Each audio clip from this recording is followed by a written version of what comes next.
Shalom, j'espère que vous allez bien.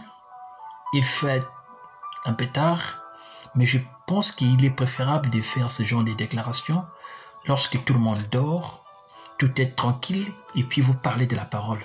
Ça va fortifier quelqu'un et ça fait du bien.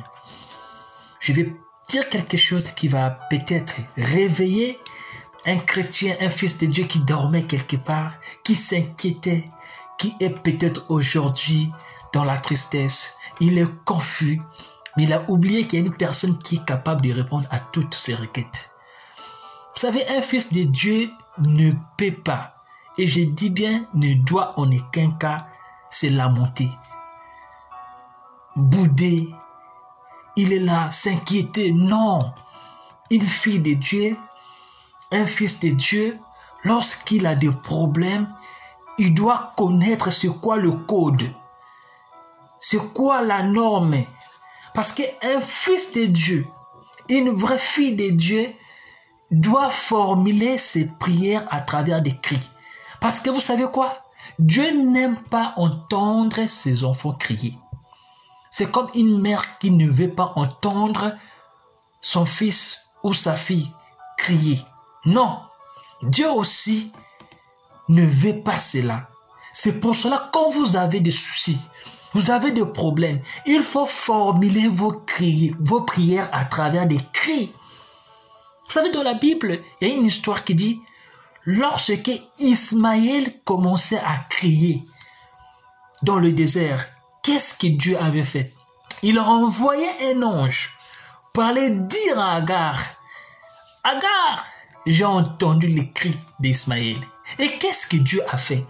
Comme il est la source intarissable, il a créé des eaux là où c'était impossible. C'est pour cela qu'on l'appelle la source intarissable. Les rochers des âges, le bouclier. Devant lui, toute bonté est inépuisable. Quand tu viens devant la porte du ciel, il ne faut pas avoir peur. Il ne faut pas être comme une personne qui a peur de demander à son Dieu. Parce que les bontés sont inépuisables. Et quand tu ne vas pas comme quelqu'un qui quémande de la grâce, qui quémande de la bonté. Non! Tu vas comme un fils de la maison et tu vas devant ton père. Tu dis, Père, je viens pas comme un quémandeur, mais je viens comme un fils de la maison. Et il ne faut pas se lamenter, mais il faut plutôt formuler tes prières à travers des cris.